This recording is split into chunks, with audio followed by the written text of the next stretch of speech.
ఎవరికైనా చెప్పలేము. నబీల్ మాత్రం చాలా జెన్యూన్. నాకు మా ఫ్యామిలీలో ఇప్పుడు గాడికి ఒకటి, నాకొకటి, మా పాపకు ఒకటి అన్నట్టు నబీల్ ఓకే అండి. తను చాలా డాక్టర్ బాబు ఒకరు మళ్ళీ వచ్చారు కదా, ఆయన ఎలా అనిపిస్తుంది మేడం? ఆయన ఎలా ఆడుతున్నారు? గౌతమ్ 2.0 3.0 ఇప్పుడే కదా లాస్ట్ సీజన్ లో ఉన్నాడు అండి. అంటే ఇప్పుడు ఈ సీజన్ లో రావడం మాత్రం ఇప్పుడే కాబట్టి ఆయన చూసి వచ్చాడు. అవునండి. బయట చూసి రావడానికి దాంట్లో ఉండే ఆడడానికి చాలా డిఫరెన్స్ ఉంటుంది. కానీ ఇంకా అంత పబ్లిక్ కూడా అంత ఇంకా ఆడట్లేదు అని అనిపిస్తుంది. అక్క అన్నందుకు యష్మి గట్టిగా క్లాస్ పీకింది కదా, మీరు ఎలా ఫీల్ అయ్యారు అప్పుడు? అంటే అక్క అంటే తప్పేం అనలేదు కదా, అంత ఫీల్ అయింది. తను ఫీల్ అయిపోతుంది ఇప్పుడు, తన పెద్దది అయిపోయింది ఏజ్ లో అన్నట్టు. ఓకే అలా ఫీల్ అయిపోతుందా? అదొకటి ప్లస్ ఇంకా ఫ్రెండ్ గా తీసుకుని ఉంటే బాగుండేది. దాంట్లో ఈ మధ్యలో ఏంటంటే అమ్మాయిలు అక్క చెల్లెళ్ళు అట్లాంటి ఏమైనా వర్డ్స్ వాడుతుంటే ఎక్కువ ఫైర్ అయిపోతున్నారు. వాళ్ళకి నచ్చని పదం కదా, నచ్చని పదము ప్లస్ వాళ్ళకి ఇప్పుడు ఏమైనా ఓకే అంటున్నారు ఈ మధ్య. బట్ అవి అనొద్దు. ఆంటీ అన్న ఇట్లా తీసుకోవట్లేదు. ఎందుకంటే అదే అంటున్నాను కదా, ఇవన్నా పర్లేదు. అక్క చెల్లె ఇవి మాత్రం వాడొద్దు. ఎందుకటి వాళ్ళు ఇలా అయిపోతున్నారు? అక్క అంటే ఎంత మంచి పదం అండి. ఇప్పుడు మీరు మంచిది అంటున్నారు, గౌతమ్ దృష్టిలో కూడా మంచిదే ఆ పదం, కానీ ఆమె బ్యాడ్ చేసింది గౌతమ్ బాగా. అంటున్నాను అది వర్డ్ తప్పు కదా, ఆమె తీసుకోవడం అట్లాంటిది నెగిటివ్ గా తీసేసుకుంటుంది. అవును, ప్రతిదీ నెగిటివ్ గా తీసుకుంటుంది. అవినాష్ ఫన్ ఎలా అనిపిస్తుంది?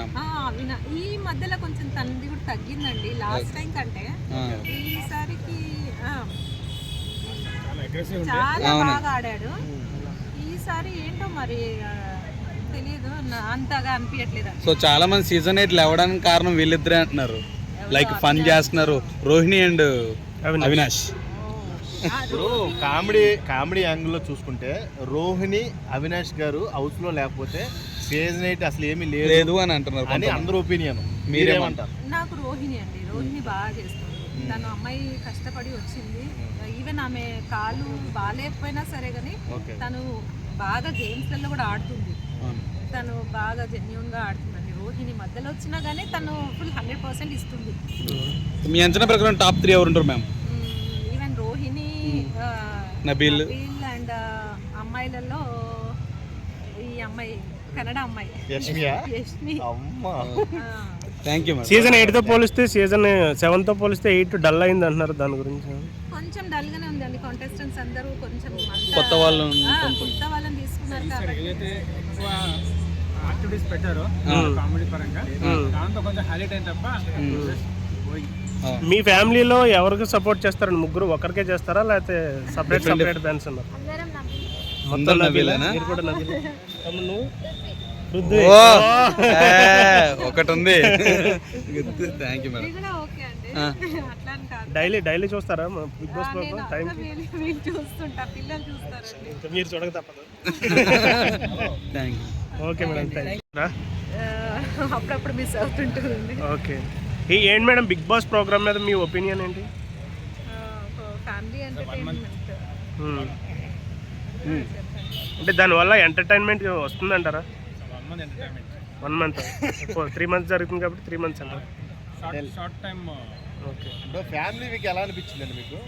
మొన్న వాళ్ళ ఫ్యామిలీస్ అందరూ వచ్చారు కదా ఒక్కొక్కరుగా, మీ opinion? Contestants are missing their families. వాళ్ళు మిస్ అవడంతో వాళ్ళు సడన్గా వాళ్ళ ఫ్యామిలీస్ చూసుకోవడం ఓవర్ ఎక్సైట్మెంట్. అంటే వాళ్ళ తప్పులు కూడా ఎంచి చూపించారు ఫ్యామిలీస్, అవి సరి చేసుకుంటారంటారా? లేదండి, వాళ్ళు చెప్పడం మాత్రమే. నా ఒపీనియన్ అయితే మా హస్బెండ్ ఒపీనియన్ డెఫినెట్లీ అంటున్నాడు, కానీ నా ఒపీనియన్ మాత్రం ఏదో పబ్లిక్ కి చూడడం వరకు ఓకే అంటారు. కొంతమంది మేబీ హార్ట్ టచ్ అవుతే మాత్రం కొంతమంది చేసుకుంటారు. కొంతమంది అయితే ఇట్లాగే కదలే పబ్లిక్ చూసేంత వరకు చేసుకుంటారు, తర్వాత మళ్ళీ యాజ్ యూజువల్. ప్లేయర్స్లో ఎవరు బాగా